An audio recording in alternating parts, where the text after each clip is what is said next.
풍력발전 사업은 수익성이 높아 주민과 사업자들의 관심이 높은 가운데 한 마을에서는 현직 이장이 전직 이장을 배임 혐의로 경찰에 고발했습니다. 전 남편을 살해한 혐의를 받고 있는 고유정의 신상이 공개됐습니다. 범죄 수법이 잔인한 점과 공공의 이익이 고려됐습니다. 미용과 성형에 대한 대중의 관심이 높아지면서 상대적으로 저렴한 무허가 업소에서 불법 시술을 받는 사례가 늘고 있습니다. 시청자 여러분 안녕하십니까? 뉴스데스크 제주입니다. 제주의 공공자원인 바람을 이용한 풍력발전 사업은 초기 설치비만 들이면 장기간 수익이 쏠쏠해 농어촌 마을마다 관심이 높은데요. 한 마을에서는 마을 주민 동의 없이 풍력발전 사업을 추진했다며 현직 이장이 전직 이장을 고발한 사건이 발생했습니다. 박주연 기자가 보도합니다. 에메랄드빛 바다 근처에 서 있는 3메가와트급 풍력발전기 한 대가 천천히 작동하고 있습니다. 이 풍력발전기는 사업자가 1년에 마을발전기금으로 8천만 원을 주기로 하고 월정리 마을회와 함께 공동대표로 법인을 만들어 설치한 것입니다. 그런데 월정리 마을회는 대주주인데도 법인 명의로 풍력발전기 건설비 75억 원을 대출받은 사실을 이장이 바뀐 뒤 뒤늦게 알게 됐다는 겁니다. 또 지난 2013년 법인 설립 당시 51%였던 마을 주식 가운데 주식 1%가 사업자에게 넘어간 것도 확인했습니다. 월정리민들 1% 남길 때도 동의서 사인 이런 걸 안 받아도 자기네가 좀 용이하게 대출 받을 수 있다고 해서 1%를 남기러 갔습니다. 마을회는 마을 주민들 동의도 없이 주식을 넘기고 대출을 받았다며 전직 이장과 사업자를 배임 혐의로 경찰에 고발했습니다.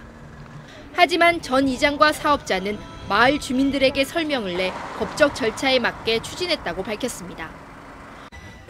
PF 특성상 어쨌든 지금 주식이 50대 50이 아닌 경우에는 PF 대출 안 되기 때문에 마을회는 충분히 거쳐서 사업을 진행했습니다. 월정리처럼 신재생에너지 특성화 마을 사업으로 풍력발전 사업을 추진하는 마을은 모두 4곳. 제주도 조례상 풍력발전 사업은 이익 공유화 차원에서 민간 사업자가 할 수 없도록 했지만 마을이 주도적으로 마을 수익 사업으로 추진할 경우 특별법상 예외를 둬 특혜를 주고 있습니다. 그러나 주민과 사업자의 협약으로 사업 추진이 가능하고 사실상 사업자가 주도할 수밖에 없는 구조여서 주민 간 갈등을 키우고 있습니다. MBC 뉴스 박주연입니다. 제주 지역 쓰레기와 하수, 교통 문제를 전담할 최대 공기업인 시설공단의 명칭과 조직 규모가 사실상 확정됐습니다. 제주도는 타당성 검토 용역을 마치고 명칭을 시설공단으로 정하고 교통본부와 환경본부, 하수본부 등 3본부 체계의 정원 1,100여 명으로 구성했다고 밝혔습니다. 제주도는 행정안전부 협의와 도시설공단 설립 심의위원회 심의를 거쳐 내년부터 본격 가동할 계획인데 행안부가 시설공단 규모를 최소화해야 한다는 입장이어서 제주도 원안이 통과될지는 미지수입니다. 전 남편을 살해한 뒤 시신을 훼손해 유기한 혐의로 붙잡힌 고유정의 신상이 공개됐습니다. 고유정 가족이 입을 2차 피해가 우려되긴 했지만 이 범죄 수법이 잔인한 점과 공공의 이익을 더 우선해 고려됐습니다. 이소영 기자가 보도합니다. 경찰은 오늘 신상공개심의위원회를 열어 36살 고유정의 이름과 얼굴, 나이를 공개하기로 했습니다. 전 남편을 살해해 시신을 심하게 훼손하고 여러 곳에 나눠 유기하는 등 수법이 잔인한 점, 그리고 강력범죄 예방을 위해 필요하다는 점 등을 종합적으로 고려했다고 밝혔습니다. 이에 따라 고유정은 앞으로 언론에 노출될 때 마스크 등으로 얼굴을 가리지 않게 됩니다. 경찰은 피의자 신상 공개가 결정됨에 따라 앞으로 공개 현장 검증을 진행하는 한편 2차 피해를 방지하기 위해 피의자 가족 보호팀을 운영할 계획입니다.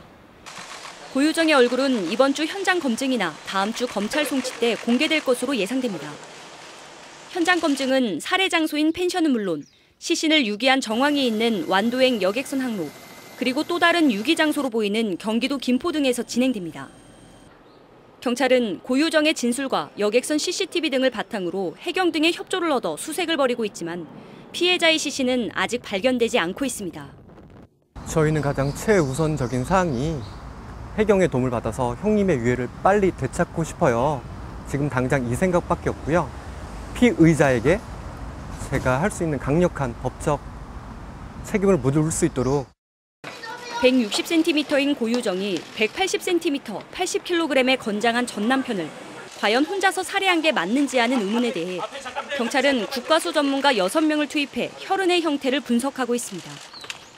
또 프로파일러 5명이 고유정을 면담하면서 2년 만에 만난 전 남편을 왜 살해했는지 동기를 밝히는 데에도 주력하고 있습니다. MBC 뉴스 이소연입니다. 2년 전 중단됐던 제주시 도남동 시민복지타운 지구단위 계획 변경 작업이 재개됩니다. 제주시는 오는 12월까지 주민설명회와 도시건축공동위원회 심의 등을 거쳐 시민복지타운 지구단위 계획 변경 용역을 마무리하겠다고 밝혔습니다. 시민복지타운 지구단위 계획 변경 용역은 시청사 부진의 행복주택 건립사업과 맞물려 선심성 정책 논란이 일면서 지난 2017년 전면 중단됐습니다. 문신과 타투 등 미용과 성형에 대한 대중의 관심은 갈수록 높아지고 있는데요. 저렴하게 시술을 받으려는 사람들과 시술업자들의 이해가 맞아떨어지면서 은밀한 불법 영업이 확산되고 있습니다. 박성동 기자입니다. 길에서 쉽게 볼 수 있는 문신 시술 광고. 위치나 가격 등 별다른 설명 없이 연락처만 쓰여 있습니다. 전화를 걸어보니 선입금만 내면 누구나 쉽게 시술을 받을 수 있습니다. 내가 여기는 이제 콜센터고요. 하실 거면 일단 예약금 10만 원 걸어주시고요. 예. 10만 원 걸어주시면 이제 날짜를 뽑아드립니다. 그 다음에 어디로 가는지 안내 받나요? 예. 하지만 모두 불법 시술입니다. 현행 의료법상 문신은 침술로 분류돼 의사 면허가 있어야 하고 의료기관에서만 할 수 있기 때문입니다. 문제는 거리 광고나 SNS를 통해 청소년들도 쉽게 시술을 받을 수 있고 오피스텔이나 주택 등에서 은밀히 이뤄지면서 단속도 어렵다는 점입니다. 자치경찰에 적발된 불법 문신 시술도 모두 오피스텔과 다가구 주택의 불법 영업장이었습니다. 교육을 잠시 받고 그렇게 하는 거기 때문에 비용이 일단 싸다고 봐야겠죠. 이제 피부과나 이런 데서 이 시술하는 것보다는 그래서 이제 이게 요렇게 이제 성행하고 있는 게 아닌가. 이런 불법 문신 업소들은 위생 점검을 받지 않아 전염성 질환을 옮길 수 있고 부작용이 생겨도 보상을 받을 수 없습니다. 문신 시술을 합법화하자는 의견도 나오고 있지만 위생 문제 해결을 위한 관련법 개정이나 단속과 처벌 강화는 필요하다는 지적입니다. MBC 뉴스 박성동입니다. 현충일인 내일 오후부터 제주 지역에 강풍을 동반한 많은 비가 내리겠습니다. 제주도 남부와 동부, 산지에는 내일 오후를 기해 호우 예비특보가 내려졌으며 모레 오전까지 산지에는 최고 250mm, 해안에는 50에서 100mm가 예상됩니다. 특히 내일 저녁부터 모레 새벽 사이에는 곳에 따라 시간당 20mm의 폭우가 쏟아지는 곳도 있겠습니다. 제주도 전 지역과 전 해상에도 오후부터 강풍과 풍랑특보가 발효돼 항공기와 여객선 운항에 차질이 예상됩니다. 재난 상황 발생 시 대처 방법 등을 교육하는 제주안전체험관이 내년 10월 문을 엽니다. 오늘 공사에 들어간 안전체험관은 제주시 애월읍 어업리에 지상 3층, 지하 1층 규모로 지어지며 10가지 종류의 체험시설에서 화재와 지진 등 다양한 재난 상황을 체험할 수 있습니다. 특히 제주 지역의 특성을 고려한 선박과 항공기 안전을 체험할 수 있는 전문 시설도 들어설 예정입니다. 제주시 이도주공 1단지 재건축 사업이 추진 중인 가운데 사업구역 경계에 있는 독직골 주민들은 오늘 기자회견을 열고 재건축 지구에 독직골 8길에 있는 주택들도 포함시켜야 한다고 주장했습니다.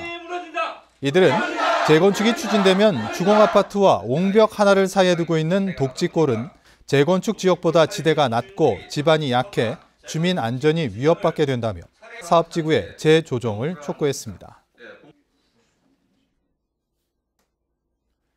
JDC는 사회적 경제 소셜벤처 지원 공간인 낭그늘 코워킹 스페이스를 개관했습니다. 낭그늘 코워킹 스페이스는 다양한 분야의 독립적인 작업자들이 협업하는 공간으로 사무 공간과 회의실, 네트워크 공간 등을 갖추고 있습니다.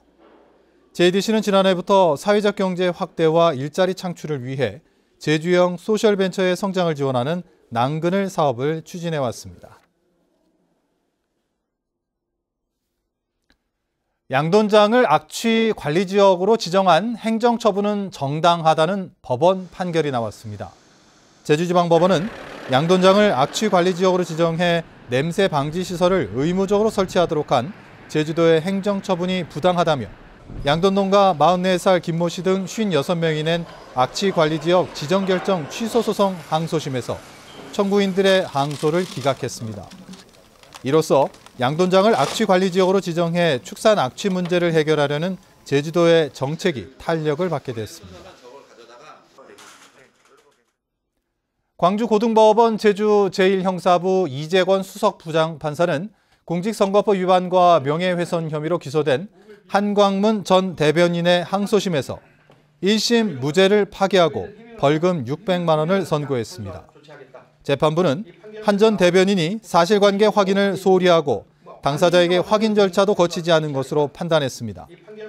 한 전 대변인은 지난해 지방선거를 앞둔 5월 14일 기자회견을 열어 문대림 전 제주도지사 후보의 친인척 보조금 비리 사건에 우금민 전 지사의 권력형 커넥션이 있다며 의혹을 제기했습니다.